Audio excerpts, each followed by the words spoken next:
بسم اللہ الرحمن الرحیم۔ السلام علیکم۔ یہ کتاب آپ کے لیے کاشانہ بصیرت کی جانب سے ریکارڈ کی جا رہی ہے۔ کتاب کا نام ہے تہذیب نفس، سیر و سلوک امام خمینی کی نگاہ سے نگاہ میں۔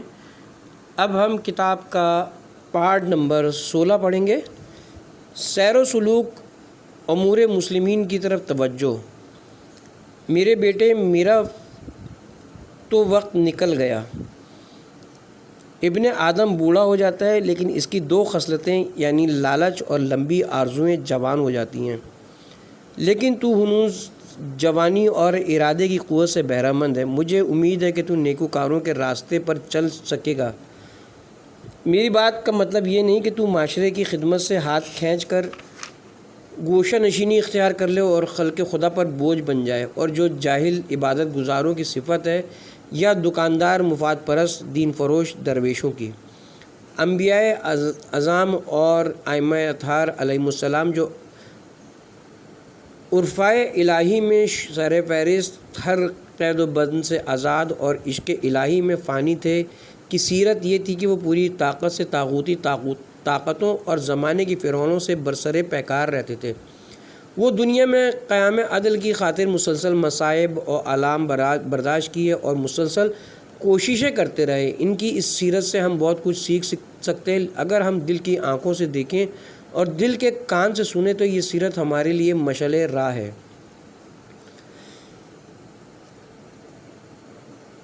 سیر و سلوک کے بہانے گوشہ نشینی کی مذمت۔ اچھا آدمی وہ نہیں جو کسی کونے میں بیٹھے یا مسجد کے اندر ہاتھ میں تسبیح تھامے ذکر و اذکار میں مصروف رہے۔ اگر اچھے آدمی کی خصوصیت یہی ہوتی تو حضرت رسول خدا صلی اللہ علیہ وسلم اور حضرت امیر المومنین علیہ السلام یہی کام کرتے۔ ہم نے تاریخ میں کہیں یہ قول نہیں دیکھا کہ رسول اکرم اور امیر المومنین میدان عمل سے دور کسی مسجد میں بیٹھ کر ذکر میں مصروف رہے ہوں۔ اس کے برعکس وہ ہر میدان میں فعال کردار ادا کرتے رہے۔ ان لوگوں کی بات غلط ہے جو ایک جگہ آرام سے بیٹھ کر گوشہ نشینی کی نصیحت کرتے رہتے ہیں۔ علماء کو معاشرے میں فعال کردار ادا کرنا اور لوگوں کی ہدایت اور رہنمائی کا فریضہ انجام دینا چاہیے۔ باطن کی اصلاح میں اصلاح خیال کا کردار۔ جان لو کہ اس مقام اور دیگر مقامات میں نفس کے خلاف جہاد کرنے والے مجاہد کی پہلی شرط یہ ہے کہ وہ اپنے دائرۂ خیال کی حفاظت کرے۔ یہ امر شیطان اور اس کے لشکروں پر غلبہ پانے کا سبب بن سکتا ہے۔ دائرۂ خیال ہمیشہ محو پرواز اور ہر آن کسی نہ کسی شاخ سے آویزہ رہتا ہے، جو بہت سی بدبختیوں کا موجب بنتا ہے۔ خیال شیطان کے پھندوں میں سے ایک پھندا ہے جس کے ذریعے وہ انسان کو بے دست و پا بناتا ہے اور سیاہ بختی کی دعوت دیتا ہے۔ وہ انسان جو اپنی اصلاح، اپنے باطن کی تطہیر اور اسے شیطانی لشکروں سے خالی کرنے کا خواہاں ہو، اسے چاہیے کہ اپنے خیال کی لگام تھام لے اور اسے اجازت نہ دے کہ جہاں چاہے پرواز کرے یا فاسد تصورات مثلاً گناہ اور شیطانیت کے تصور میں کھو جائے۔ اسے چاہیے کہ اپنے خیالات کا رخ ہمیشہ اچھے اور مثبت امور کی طرف رکھے، اگرچہ یہ ابتدائی امر میں مشکل نظر آتا ہے۔ نیز شیطان اور اس کے لشکر اس اقدام کو سنگین بنا کر پیش کرتے ہیں، لیکن تھوڑی بہت توجہ اور ریاضت سے معاملہ آسان ہو جاتا ہے۔ آپ بھی کچھ عرصہ اپنے پراگندہ خیالات کو جمع کرنے اور ان کی نگرانی کرنے کا تجربہ کر سکتے ہیں۔ جب بھی آپ کا دائرۂ خیال کسی پست یا قبیح چیز کا رخ کرنا چاہے تو آپ اس کا رخ دیگر امور مثلاً مباح یا مستحب امور کی طرف موڑ دیں۔ اگر نتیجہ مثبت پائیں تو اس توفیق پر اللہ تعالیٰ کا شکر ادا کریں اور مزید کوشش جاری رکھیں۔ شاید آپ کا رب اپنی رحمت کے طفیل آپ کے لیے عالم ملکوت کا کوئی دروازہ کھول دے، جس کے باعث آپ انسانیت کے صراط مستقیم سے آشنا ہوں اور اللہ کی طرف آپ کا روحانی سفر آسان ہو جائے۔ آگاہ رہیے کہ برے خیالات اور باطنی تصورات شیطانی اوہام ہیں جن کے ذریعے وہ اپنے لشکروں کو آپ کے باطن کی حکومت میں برپا کرنا چاہتے ہیں۔ چونکہ آپ شیطان اور اس کے لشکروں کے خلاف جہاد کر رہے ہیں اور یہ ارادہ رکھتے ہیں کہ اپنے نفس کے میدان کو خدائی اور رحمانی مملکت میں تبدیل کریں، اس لیے آپ کو چاہیے کہ اس ملعون شیطان کی چالوں سے ہوشیار رہیں اور رضائی الہی کے خلاف اوہام سے اپنے آپ کو پاک کریں، تاکہ آپ اس اندرونی جنگ میں اس اہم مورچے کو شیطان اور اس کے لشکروں کے قبضے سے چھین لیں، کیونکہ یہ مورچہ ایک سرحد ہے۔ اگر آپ کو یہاں غلبہ حاصل ہو تو پھر آپ کامیابی کی امید رکھیں۔ عزیزم، ہر آن خدا بند تبارک و تعالیٰ سے مدد طلب کرتے اور اپنے معبود کی بارگاہ میں استغاثہ کرتے رہو اور نہایت عاجزی اور تضریع کے ساتھ عرض کرو، خدایا شیطان ایک بڑا دشمن ہے جو تیرے بڑے بڑے انبیاء اور اولیاء علیہم السلام کو بھی پھانسنے کی کوشش کرتا رہا اور کر رہا ہے۔ تو خود اپنے اس کمزور بندے کی جو باطل خواہشات و اوہام اور بے بنیاد خیالات و خرافات کے ہاتھوں اسیر ہے، دستگیری فرما تاکہ وہ اس مضبوط دشمن کو زیر کر سکے۔ اس میدان کارزار میں اس طاقتور دشمن کے مقابلے میں جو میری انسانیت اور نجات و خوش بختی کو للکار رہا ہے، تو خود میری پشت پناہی کر تاکہ میں اس کے لشکروں کو تیری حکومت سے باہر کروں اور اس غاصب سے تیرے گھر کو پاک کر دوں۔ سیر و سلوک کے اس سب راستے میں جو چیزیں انسان کی مدد کرتی ہیں اور جن کا انسان کو خیال رکھنا چاہیے، ان میں سے ایک موازنہ ہے۔ موازنہ یہ ہے کہ عاقل انسان شہوت، غضب اور وہم کی بے لگام اور شیطانی قوت سے جنم لینے والے اخلاق فاسدہ اور صفات قبیحہ کے فوائد و نقصانات کا موازنہ عقل و شرع کے زیر فرمان اخلاق حسنہ، کمالات نفسانیہ اور صفات فاضلہ سے جنم لینے والے فوائد و نقصانات کے ساتھ کرے اور یہ دیکھے کہ ان میں سے کس کا انتخاب بہتر ہے۔ بطور مثال مطلق العنان ہوا و ہوس کے اسیر نفس کو دیکھے، جس کے اندر ہوا و ہوس نے ڈیرے ڈال دیے ہیں۔ ہوس پرستی اس کی فطرت ثانیہ بن چکی ہو، جس کے باعث دیگر بہت ساری صفات قبیحہ اس کے اندر جنم لے چکی ہوں اور اس بے شمار صفات رذیلہ اسے گھیر چکی ہوں۔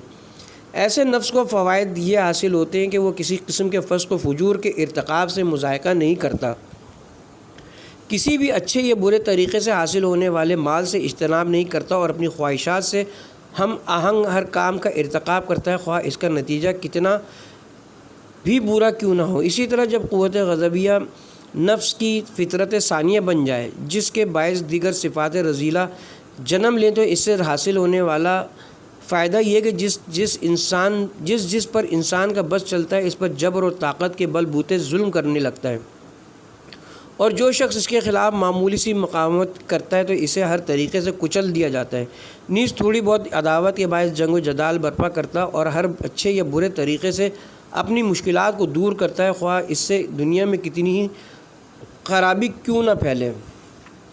نفس کی متضاد قوتوں کے سود و زیاں کا موازنہ، یہی حال قوت واہمہ سے مغلوب نفس کا ہے۔ جس نفس کے اندر یہ شیطانی قوت فطرت ثانیہ بن کر راسخ ہو جائے تو اس کا فائدہ یہ کہ انسان پر شیطانی ہٹ کنڈوں اور دھوکہ و فریب کے سہارے غضب اور شہوت کے جذبے کی تسکین کرتا ہے اور ہر باطل طریقے سے بندگان خدا پر حکومت کرتا ہے، خواہ اس کے لیے ایک گھرانے کو تباہ کرنے کی ضرورت پڑے یا ایک شہر یا ملک کو۔ یہ مذکورہ تین قوتوں کے وہ فوائد ہیں جو اس وقت حاصل ہوتے ہیں جب نفس پر شیطان کا غلبہ ہو، لیکن اگر آپ درست غور و فکر کریں اور ان لوگوں کے احوال کا مطالعہ کریں تو معلوم ہوگا کہ کوئی شخص کتنا ہی طاقتور کیوں نہ ہو اور اپنی آرزوؤں کی کتنی تکمیل کیوں نہ کرے، پھر بھی اس کی خواہشات کا 1000 میں ایک حصہ بھی ہاتھ نہیں آتا، بلکہ اس دنیا میں یہ ممکن ہی نہیں کہ انسان کی تمام آرزوئیں پوری ہوں اور ہر شخص کی تمنائیں برآئیں، کیونکہ یہ دنیا دار تزاحم ہے اور اس عالم کے عناصر ہمارے ارادوں کی تکمیل کے لیے تیار نہیں، پھر ہماری خواہشات اور آرزوؤں کی بھی تو کوئی حد نہیں۔ مثلا انسان کی شہوانی خواہش کا یہ حال ہے کہ اگر بفرض محال ایک شہر کی ساری عورتیں اس کے ہاتھ آئیں تب بھی اس کی نظر دوسرے شہروں پہ ہوگی، نیز اگر ایک ملک کی حکومت اسے مل جائے پھر بھی وہ دوسرے ملک کی تمنا کرے گا۔ خلاصہ یہ کہ وہ ہر اس چیز کا طالب ہوگا جو اس کے پاس نہ ہو۔ اگرچہ مذکورہ باتیں فرضی محال اور خیال خام ہیں، لیکن خواہشات کا تنور پھر بھی فروزاں ہے، وہ رہتا ہے اور انسان ہرگز اپنی آرزوؤں کی تکمیل نہیں کر سکتا۔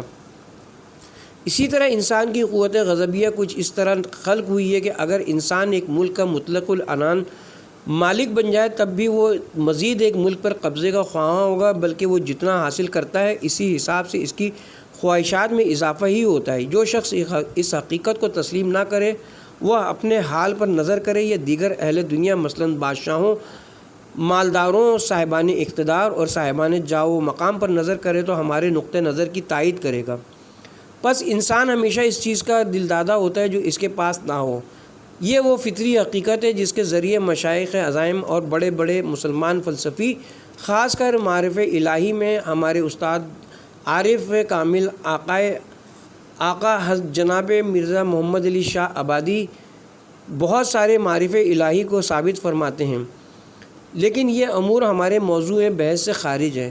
بہرحال اگر انسان اپنے مقاصد کو حاصل کر بھی لے تب بھی وہ کب تک ان سے مستفید رہے گا؟ مثلاً جوانی کی طاقت کب تک برقرار رہتی ہے؟ جب زندگی کی بہار خزاں میں تبدیل ہوتی ہے تو دل کا نشاط اور اعضاء کی قوت جاتی رہتی ہے، قوت ذائقہ زائل ہو جاتی ہے، غذاؤں کی لذتوں کا صحیح ادراک نہیں ہوتا، بصارت، سماعت، قوت لامسہ اور دیگر قوتیں بیکار ہو جاتی ہیں، لذتیں مکمل طور پر ناقص یا معدوم ہو جاتی ہیں، مختلف بیماریاں حملہ آور ہوتی ہیں، قوت ہاضمہ، قوت جاذبہ، قوت دافع اور نظام تنفس کی کارکردگی ماند پڑ جاتی ہے۔ نیز سوائے سرد آہوں، غمزدہ دل اور حسرت و ندامت کے انسان کے پاس کچھ نہیں بچتا۔ بس خوب و بد کی تمیز اور بلوغ کے دور سے لے کر جسمانی قوتوں کے خاتمے یا ان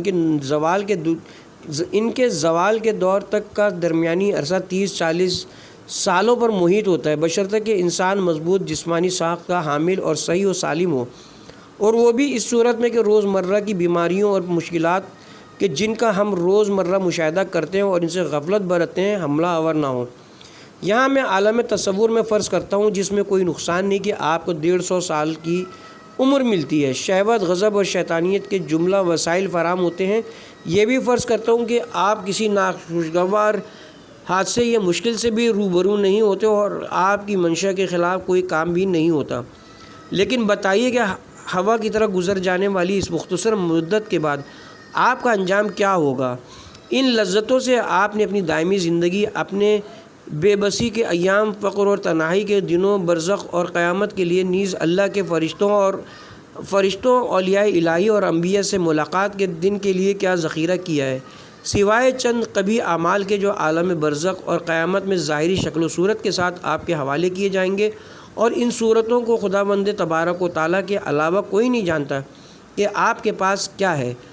دنیاوی آگ اور اخروی آگ کا موازنہ، آتش دوزخ، عذاب قبر اور قیامت کے عذاب وغیرہ کے بارے میں آپ نے جو کچھ سن رکھا ہے ان کا دنیاوی عذاب کے ساتھ قیاس کر کے آپ نے غلط نتیجہ اخذ کیا ہے۔ آپ کا قیاس غلط ہے۔ اس دنیا کی آگ ایک وقتی اور سرد آگ ہے، اس دنیا کا عذاب بہت سہل اور آسان ہے۔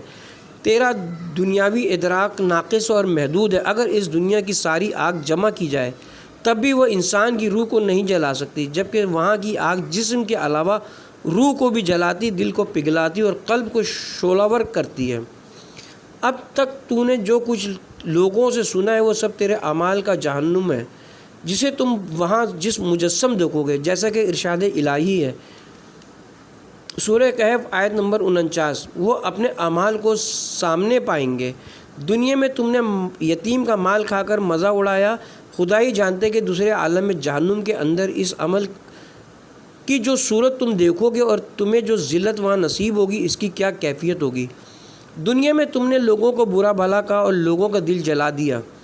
بندگان خدا کے دلوں کی اس سوزش کا خدا ہی جانتا ہے کہ اس کا اخروی عذاب کیا ہوگا۔ جب تم اسے دیکھو گے تو معلوم ہوگا کہ تم نے اپنے ہاتھوں اپنے لیے کس قسم کا عذاب تیار کیا ہے۔ تم غیبت کرتے ہو تو اس کی ملکوتی صورت تمہارے لیے تیار ہو جاتی ہے جو تمہیں لوٹائی جائے گی، تم اس کے ساتھ محشور ہوگے اور تمہیں اس کا عذاب چکھنا ہوگا۔ اعمال کا یہ جہنم وہ ہے جو سہل، آسان، سرد اور قابل برداشت ہے۔ یہ ان لوگوں کا جہنم ہے جو گناہ گار ہیں۔ اس کے برخلاف جن لوگوں کے اندر باطل، قبیح اور رذیل صفات مثلاً طمع، لالچ، انکار حق، ہٹ دھرمی، حرص، دنیاوی جاہ و مال کی محبت اور دیگر پست صفات راسخ ہو کر فطرت ثانیہ بن چکی ہوں، ان کے لیے جو جہنم میں اس کا تصور محال ہے، ان کے لیے وہ صورتیں تیار ہیں جو ہمارے قلب و ذہن میں نہیں آ سکتی۔ یہ خود نفس کے باطن سے ظاہر ہوتی ہیں، اور اس جہنم کے مکین ان کے عذاب سے گریزاں اور وحشت زدہ ہوں گے۔ بعض موثوقہ احادیث میں مذکور ہے کہ جہنم میں متکبروں کے لیے ایک وادی ہے جس کا نام سقر ہے۔ کہتے ہیں کہ سقر نے اللہ سے گرمی کی شدت کی شکایت کی اور یہ درخواست کی کہ اسے سانس لینے کی اجازت دی جائے۔ اجازت ملنے پر سقر نے سانس لی، ملنے پر سقر نے سانس لی جس سے جہنم جل اٹھا۔ کبھی ان کبھی خصلتوں کی وجہ سے انسان ہمیشہ کے لیے جہنمی بن جاتا ہے، کیونکہ یہ راسخ صفات انسان کے ایمان کو ختم کر دیتی ہیں، جیسا کہ حسد کے بارے میں ہماری احادیث میں مذکور ہے۔ حسد اسی طرح ایمان کو کھا جاتا ہے جس طرح آگ لکڑی کو کھا جاتی ہے۔ اسی طرح دنیا اور جاہ و مال کی محبت کے بارے میں احادیث میں مذکور ہے کہ اگر دو بھیڑیے کسی ایسے گلے میں چھوڑ دیے جائیں جس کا چرانے والا محافظ نہ ہو، ان میں سے ایک بھیڑ یا گلے کے اگلے حصے پر اور دوسرا گلے کے آخری حصے پر حملہ آور ہو، تب بھی وہ انہیں اتنی جلدی ہلاک نہیں کر سکتے جتنی تیزی سے جاہ و مقام اور دنیا کی محبت مومن کے دین کو تباہ کر دیتی ہے۔ خدا نہ کرے کہ گناہوں کے نتیجے میں قبیح، سیاہ اور رذیل صفات و اخلاق انسان کی فطرت میں ثانیہ بن جائیں، جن کے نتیجے میں انسان کا ایمان زائل ہو جائے اور وہ کفر کی حالت میں مر جائے۔ یاد رہے کہ کافر کا جہنم اور باطل عقائد کا جہنم ان دو جہنمیوں سے کئی گنا زیادہ سخت، زیادہ سوزاں اور زیادہ تاریک ہوں گے۔ اے عزیز، علوم عالیہ میں ثابت ہو چکا ہے کہ شدت کے درجات لامتناہی ہیں۔ آپ اور تمام عقول عذاب کی شدت کا جس قدر تصور کریں، اس سے بھی زیادہ شدت کا امکان موجود ہے۔ اگر آپ کے فلسفے مطالعہ کے براہین سے نا آشنا ہیں یا الہی ریاضت کے مکاشفات پر یقین نہیں رکھتے تو بھی آپ بحمدللہ مومن تو ہیں، انبیاء علیہ السلام کی تصدیق تو کرتے ہیں۔ ہماری معتبر کتب میں مروی احادیث کے جنہیں تمام علماء امامیہ قبول کرتے ہیں، آپ درست تسلیم کرتے ہیں۔ آپ ائمہ معصومین علیہ السلام سے مروی دعاؤں اور مناجات کو صحیح مانتے ہیں۔ آپ نے مولائے متقیان امیر المومنین علیہ السلام کی مناجات کو دیکھا ہے، اور آپ نے دعائے ابو حمزہ صومالی میں سید الساجدین علیہ السلام کی مناجات کو دیکھا ہے۔ آپ ذرا ان کے مفاہیم پہ غور کریں اور ان کے فقرات میں تدبر کریں۔ یہ ضروری نہیں ہے کہ آپ ایک لمبی دعا کو غور و فکر کے بغیر جلدی پڑھ کر ختم کر دیں۔ میرے اور آپ کے پاس وہ ہمت نہیں کہ سید سجاد علیہ السلام کی طرح اس مفصل دعا کو عشق الہی میں ڈوب کر وجد اور مکمل توجہ کے ساتھ پڑھیں۔ رات کو اس دعا کا 1/4 یا 1/3 حصہ دل لگا کر وجد کے ساتھ پڑھیں اور اس کے جملوں میں خوب غور و فکر کریں۔ شاید آپ بھی صاحب حال بن جائیں۔ سب سے بڑھ کر اس قرآن میں ذرا غور و فکر کریں اور دیکھیں کہ قرآن نے کس عذاب کا وعدہ کیا ہے جس کے باعث اہل جہنم مالک سے درخواست کریں کہ وہ انہیں ہلاک کر دے، لیکن وہاں موت کا تصور بعید ہوگا۔ دیکھو کہ اللہ تعالیٰ فرماتا ہے، ہائے افسوس میری اس کوتاہی پر جو میں نے خدا کی بارگاہ کا قرب حاصل کرنے میں کی۔ سورہ زمر آیت نمبر 56۔ یہ کیسی حسرت ہے کہ اللہ تعالیٰ اپنی تمام تر عظمت کے باوجود اس قسم کے پیرائے میں گفتگو کر رہا ہے۔ قرآن کی آیت شریفہ میں تدبر کرو، اس میں غور و فکر کیے بغیر آگے نہ بڑھو۔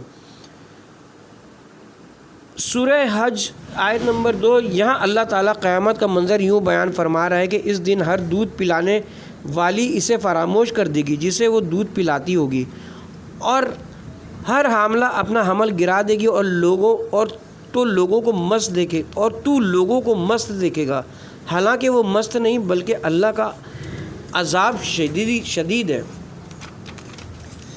عزیزم خوب غور کرو، قرآن نعوذ باللہ قصہ گوئی کی کتاب نہیں۔ قرآن آپ کے ساتھ مذاق نہیں کرتا۔ دیکھیں کہ قرآن کیا کہتا ہے۔ یہ کیسا عذاب ہے جس کے خوف سے لوگ اپنے پیاروں کو بھول جائیں گے اور وہ حاملہ عورت اپنا حمل گرا دیں گی۔ یہ کیسا عذاب ہے کہ اللہ تعالیٰ اپنی عظمت کے باوجود اسے شدید قرار دے رہا ہے، نیز ایک اور مقام پر اسے عظیم قرار دیتا ہے۔ وہ چیز کس قدر اہمیت کی حامل ہوگی، جسے اللہ تعالیٰ جس کی عظمت کی کوئی حد نہیں، نیز جس کی عزت و اقتدار کی کوئی انتہا نہیں، شدید اور عظیم قرار دے، اسے خدا ہی بہتر جانتا ہے۔ میری، تیری اور تمام بنی نوع بشر کی عقل اس کے تصور سے عاجز ہے۔ اگر آپ احادیث اور اہل بیت عصمت و طہارت کی روایات میں غور و فکر کریں تو معلوم ہوگا کہ اخروی عذاب کی کیفیت اس عذاب سے مختلف ہے جس کا آپ تصور کرتے ہیں۔ اس عذاب کا موازنہ یہاں کے عذاب سے کرنا غلط اور باطل ہے۔ عبادت کے وقت نشاط اور رغبت کی ضرورت۔ نماز اور دیگر عبادات کے قلبی آداب میں سے ایک جو مثبت نتائج کا حامل بلکہ عبادتوں کے بعض اسرار کے انکشاف اور بعض ابواب کے کھلنے کا باعث ہے، یہ ہے کہ سالک عبادت کو ذوق و شوق، قلبی مسرت، خوشی، رغبت اور انضباط کے ساتھ حشاش بشاش ہو کر انجام دینے کی کوشش کرے۔ نیز کسالت، سستی اور بے توجہی کی حالت میں عبادت کرنے سے سخت اعتراض کرے۔ سالک عبادت کے لیے ایسے وقت کا انتخاب کرے جب دل عبادت کی طرف راغب، نیز نشاط، تازگی اور شوق سے لبریز ہو، جبکہ سستی، تھکاوٹ اور اکتاہٹ سے عاری ہو۔ اگر سالک سستی اور اکتاہٹ کی حالت میں نفس کو عبادت پر مجبور کرے تو اس کے منفی اثرات مرتب ہوتے ہیں، جن میں سے ایک یہ کہ انسان عبادت سے متنفر ہو جائے گا اور عبادت اس پر زیادہ شاق و ناگوار گزرے گی۔ یوں آہستہ آہستہ نفس کو عبادت سے نفرت ہو جائے گی۔ علاوہ ازیں یہ ممکن ہے کہ یہ عمل انسان کو ذکر حق سے مکمل طور پر روگرداں کر بنا دے اور روح کو عبودیت و بندگی جو تمام کامیابیوں کی کنجی ہے سے رنجیدہ کر دے۔ اس قسم کی عبادت سے قلبی نورانیت حاصل نہیں ہوتی اور نفس کے باطن پر اس کا اثر نہیں ہوگا۔ نیز بندگی کی شکل و صورت دل کے باطن کی شکل و صورت قرار نہیں پائے گی، جبکہ اس سے پہلے ذکر ہو چکا ہے کہ عبادات کا مقصد یہ ہے کہ نفس کا باطن عبادت کی تصویر بن جائے۔ اور اب ہم عرض کریں گے کہ عبادتوں اور ریاضتوں کے اسرار اور نتائج میں سے ایک یہ ہے کہ بدن کی مملکت میں نفس کا ارادہ نافذ ہو جائے اور یہ ریاست نفس کی عظمت کے آگے مکمل طور پر مقہور و مغلوب ہو جائے۔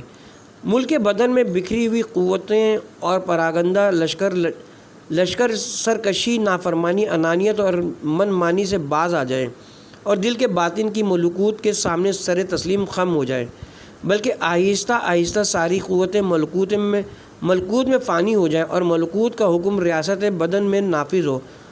ارادہ نفس مضبوط ہو کر ریاست کی لگام شیطان اور نفس امارہ کے ہاتھ سے چھین لے اور نفس کے لشکر ایمان سے تسلیم کی جانب، تسلیم سے رضا کی جانب اور رضا سے فنا کی طرف لے جائے جائیں۔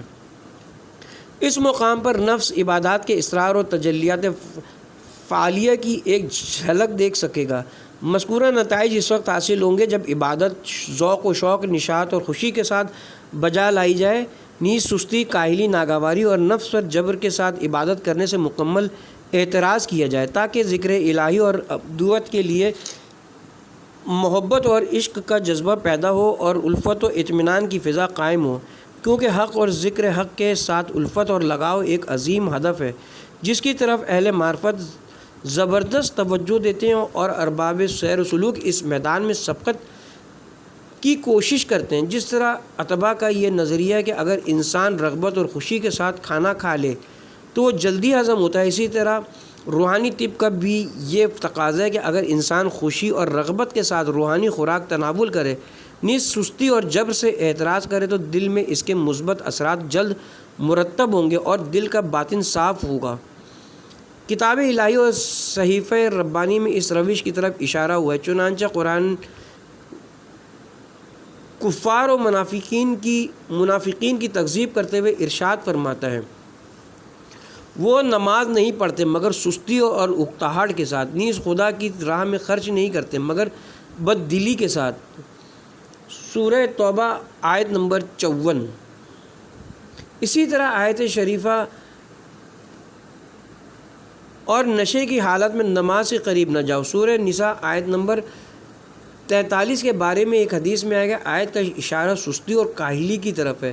احادیث میں اس روش کی طرف اشارہ ہوا ہے۔ یہاں ہم ان میں سے بعض کے ذکر سے ان اوراق کی شان بڑھائیں گے۔ محمد بن یعقوب کلانی اپنے اسناد کے ساتھ نقل کرتے ہیں کہ امام جعفر صادق علیہ السلام نے فرمایا اپنے نفسوں پر عبادت کو جبراً مسلط نہ کرو، اصول کافی جلد نمبر 2 صفحہ نمبر 86۔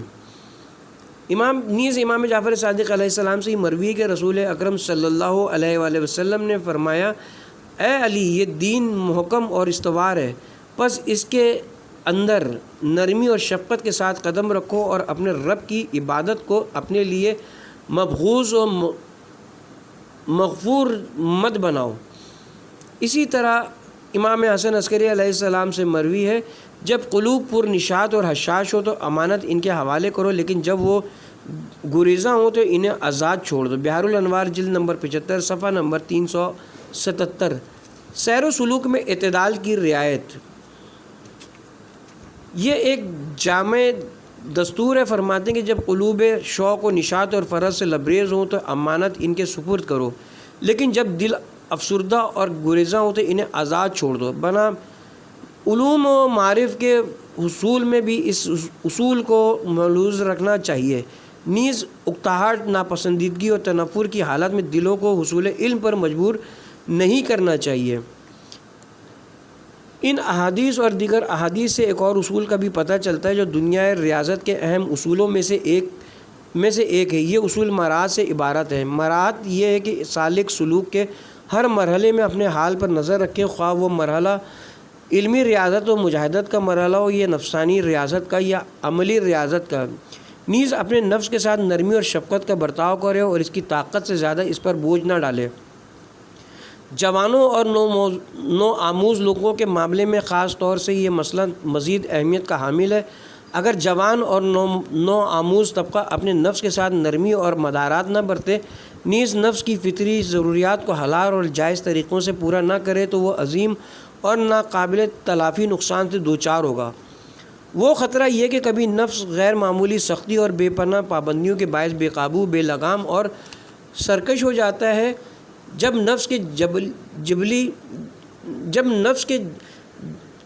کے تقاضے اور فطری خواہشات کا انبار لگ جائے اور شہوت کی تیز آگ پر ریاضت کا بے پناہ دباؤ ہو جائے تو لامحالہ یہ آگ بے قابو ہو کر بھڑک اٹھے گی اور ہر چیز کو خاکستر کر دے گی۔ اگر خدا نخواستہ کوئی سالک بے لگام ہو جائے یا کوئی زاہد بے قابو ہو جائے تو وہ سقوط کی ایسی کھائی میں گرے گا جہاں وہ نجات کی صورت ہرگز نہ دیکھ سکے اور فلاح و کامیابی کی جانب ہرگز نہ لوٹ سکے۔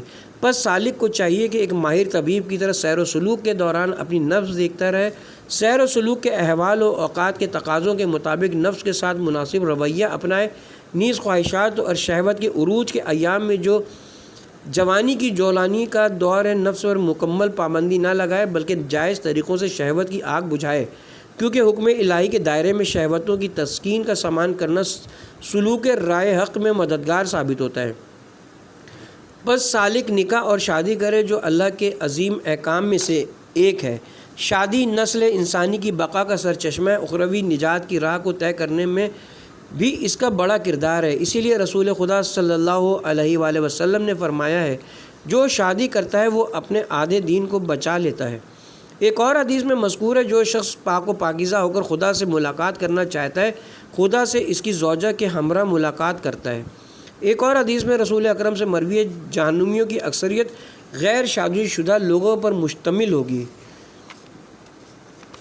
ایک حدیث میں امیر المومنین علیہ السلام سے مروی ہے اصحاب کی ایک جماعت نے اپنے اوپر عورتوں کو دن میں روزہ نہ رکھنے کو اور رات کی نیند کو حرام کر دیا۔ سلمہ نے کہا رسول اکرم کو اس کی خبر دی تو حضرت ان لوگوں کے پاس تشریف لائے اور فرمانے لگے کیا تم لوگ عورتوں سے اجتناب کرتے ہو؟ بتحقیق میں عورتوں کے پاس جاتا ہوں، دن کو کھاتا ہوں اور رات کو سوتا ہوں۔ جو شخص میری سنت سے روگردانی کرے وہ مجھ سے نہیں۔